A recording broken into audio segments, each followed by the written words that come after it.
I've been debating on if I should bring back season impressions or not, but I was watching this thing, and it finalized my decision, and we're back. I wish it was under better circumstances, but we're back. Unlike before, I'm just going to be talking about one show at a time. Why? Because this show can suck on a pile of dicks. We're going to be talking about Peeping Life TV Season 1, question mark. No, that's the full goddamn title. Let's begin by breaking down this stupid title. First is Peeping Life. That instantly gives the impression that this is an ecchi show, which it's not. My only guess as to why they're calling it this is because we, as the viewer, get to take a sneak peek into the daily lives of these characters, and that's just oh so clever. Second is TV. Why include that in the freaking title? Admittedly, I'm writing this right after I watched the blasted thing, and I haven't gotten a lot of time to research the show. But each link I clicked on the first page of Google tells me absolutely nothing useful about what this show even fucking is. Hell, it isn't even listed in the most recent seasonal chart that I pulled up. If I had to guess, I'm going off of the assumption that this might have been a web show at one point, and it has now made the glorious transition over to television, and good lord does that hardly ever work. And if that is the case, hey, it's just more evidence to prove my point. And finally, we have Season 1, question mark. First off, yeah, fuck you if you think you're getting a second season. That ain't happening, bruh. But here's my main problem. Why are you questioning it? Did you come out with a Season 0 that nobody knows about? Or are you trying to be clever again? Cause let me tell you, mate, you're the furthest thing from being clever.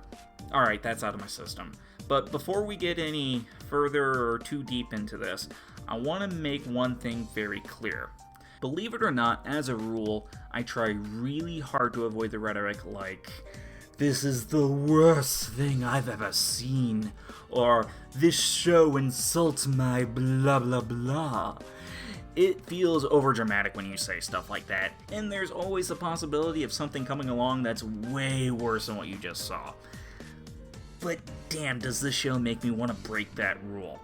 This show is overwhelming with how terrible it is. From all fronts, this show is just a nightmare.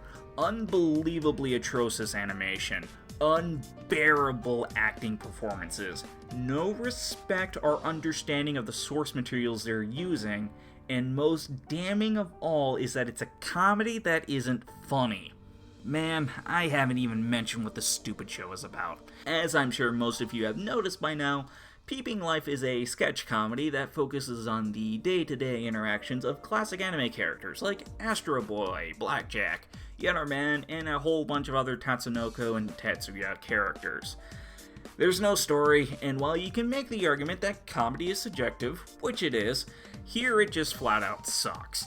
The first episode has 4 sketches, one about Astro Boy breaking a wall, another about Danjiro getting into an argument with Yellerman about fixing her bike, the third is about Blackjack seeing Boyaki about a cold, and the last one is focused on 2 characters that I'm completely unfamiliar with. Honestly, when it comes to the Astro Boy sketch, I was too busy being dumbfounded by how repulsive this animation is. So repulsive, in fact, that I actually didn't really pay attention to the actual sketch. You see, each sketch features 2 characters standing about a few feet apart from one another in the same static, lifeless background.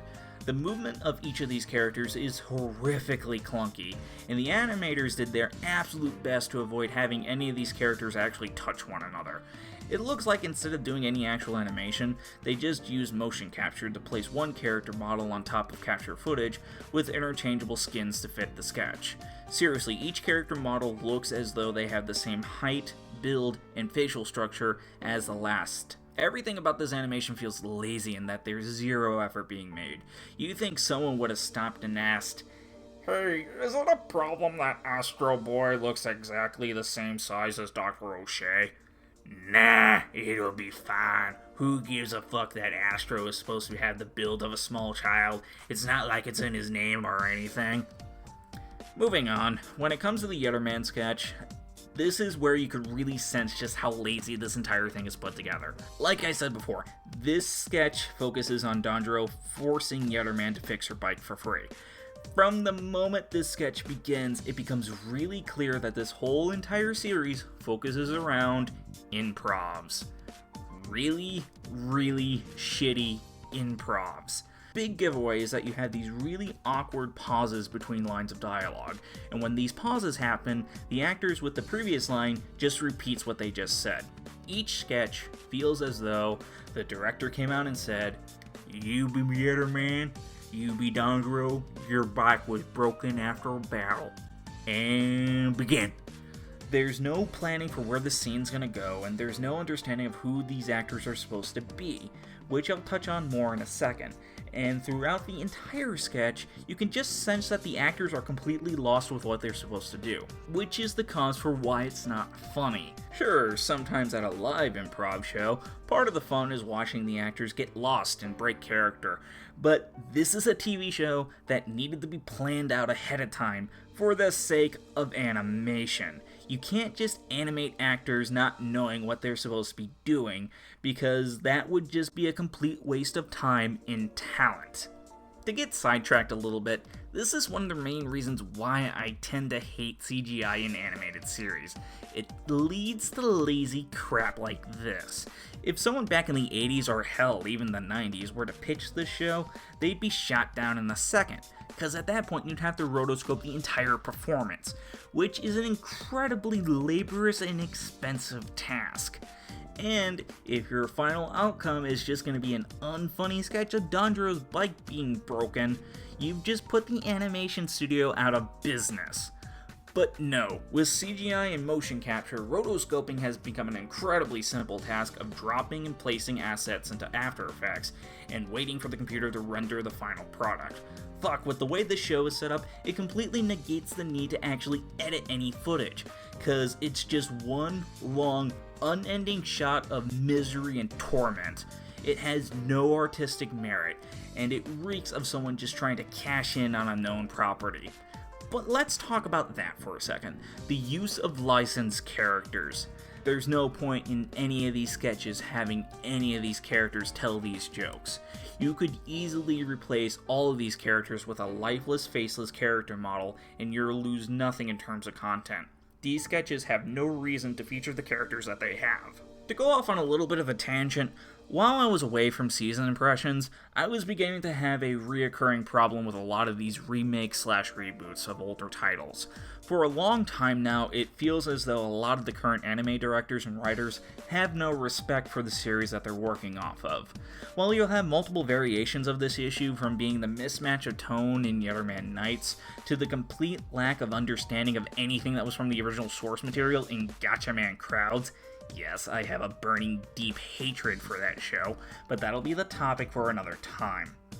But here's the thing, all of those criticisms that I just mentioned can't be written off as minor, and those things will only take away from the show if you're a longtime fan. But here's the thing, as an old school anime fan, seeing these things happen breaks my heart. There's been a major lack of respect given to these titles, and Peeping Life is the bottom of the barrel for how low these classical characters have fallen. While I can go on and on about how great these characters are, at the end of the day it all really comes down to the same thing. Nobody really gives a shit about who these characters are anymore. Their stories, struggles, life lessons, etc. have all just been rendered pointless because the current generation of anime viewers can't get past the difference in animation quality. These characters have become the butt of jokes for people who aren't even in the fandom and don't understand what they're talking about. And this show glorifies that mindset. They use these characters because the creators don't think their audience exists anymore. That it's okay to use blackjack in a terrible wallet stealing gag because nobody gives a shit. And what's worse is that they got the green light for TV. The people who own these licenses agreed for them to use their characters like this. It's insane, it's disrespectful, and it pisses me the fuck off. I've joked about older series before in my review shows, but it came out of a place of love. While this is anything but that. If anything, it's hatred for these titles is personified and given form. Maybe if the jokes were halfway decent, I'd look at this differently, or if it was like this season's Attack on Titan Junior High, where it knows the material it's parroting and actually does a good job of poking fun at its goofier aspects from the original show. But there's nothing here. No artistic merit, no humor, no effort, and worst of all, no purpose. So stay the hell away from Peeping Life Season 1, question mark, question mark.